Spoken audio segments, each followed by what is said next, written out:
আপনার তারা তারা তারা ওখানে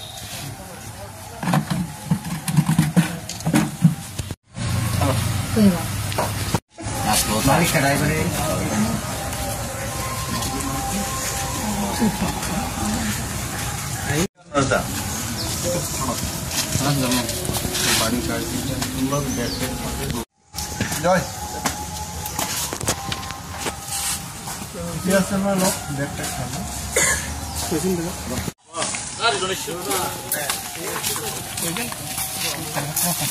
লাগে না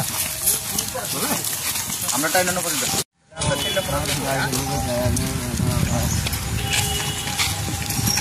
কবে বিয়ে করছো? বিয়ে করছি আমি শুক্রবার রাতে। মেয়ের বাড়ি কোন জায়গাতে? মেয়ের বাড়ি এসে গিয়া বাংলাদেশ, এমনিতে শিলাজয়ী ও বোনের বাড়িতে ছিল, তো এখান থেকে নিয়ে এসে। তুমি জানো না বাংলাদেশ থেকে যে অনুপ্রবেশ করে আইছে তারা তো বিয়ে করা যায় না এইভাবে? না, তো তো বোনের বাড়িতে আছিল, তো আমি বোনকে বলেছি, তো বোন বলেছে ঠিক আছে তুমি নিয়ে যাও। আমি বলছি ঠিক আছে তাহলে ও আইছে। তারপর আমি নাগরজলা আসলো, তো নাগরজলা থেকে আমি নিয়ে আসি, নিয়ে ওখানে বিয়ে হয়েছে আমাদের মন্দিরে। কোন মন্দিরে বিয়ে হয়েছে? শিব মন্দিরে। কিবার বিয়ে করছো? বিয়ে করছি শুক্রবারের রাত্রে, এই গিলাতুল। পুরোহিত মশাই তোমাকে বলছে না যে কাগজ ছাড়া হবে না? এখানে বলেছিল কাগজ ছাড়া হবে না। তাহলে কিভাবে বিয়ে হয়েছে? আমরা নিজেরই বিয়ে করে দিয়েছি। না না, ওইটা না, ব্রাহ্মণ ছাড়া তোমরা বিয়ে হয়েছে? ব্রাহ্মণ ছিল না? ব্রাহ্মণ ছিল না, ওইখানে বলতে ওই বারিন্দায় পাশে লোক ছিল। তুমি যে মেয়েটাকে বিয়ে করেছো ওর আধার কার্ড হাই কার্ড ইন্ডিয়ান আছে? ইন্ডিয়ান নেই। আমি ওর বাবাকে, আমার বাবা তুমি তো অলরেডি অবৈধভাবে এই বিয়েটা হয়েছে তোমার।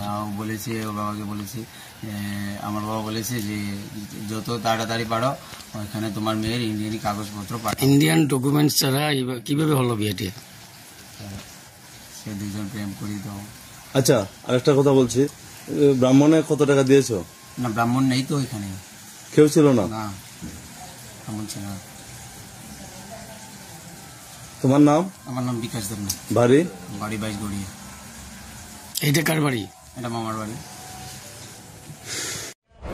আমাদের কুয়াই সুভাষ পার্ক আউটপোস্টে একটি খবর আসে যে মদের পিলার জন্য সাধারণ একটি মেয়েকে বাংলাদেশি সন্দেহে ধরে রেখেছে। এই খবরের ভিত্তিতে এএসআই শ্যামল দেব বর্মা, যে ওই এলাকাতে মোবাইলে ছিল, সে জায়গাতে যায় এবং একটি মেয়েকে পান। জিজ্ঞাসায় মেয়েটি, তার নাম রচনা ত্রিপুরা, বাবার নাম সঞ্জয় ত্রিপুরা, মাস্টারপাড়া, তপালছড়ি, খাগড়াছড়ি ডিস্ট্রিক্ট, বাংলাদেশ, এই বলে জানিয়েছিল।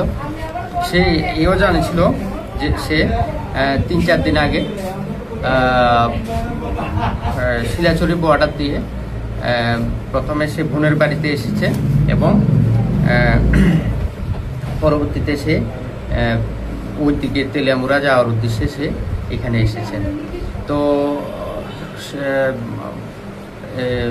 মেয়েটাকে পাওয়ার পরে এএসআই শ্যামল দেব বর্মা মেয়েটাকে নিয়ে আসেন এবং আমাদের যে আইন অনুযায়ী আমরা যে পুশব্যাকের যে সিস্টেম, সেই সিস্টেমে আমরা মেয়েটাকে বাংলাদেশে পাঠানোর আমরা ব্যবস্থা করব।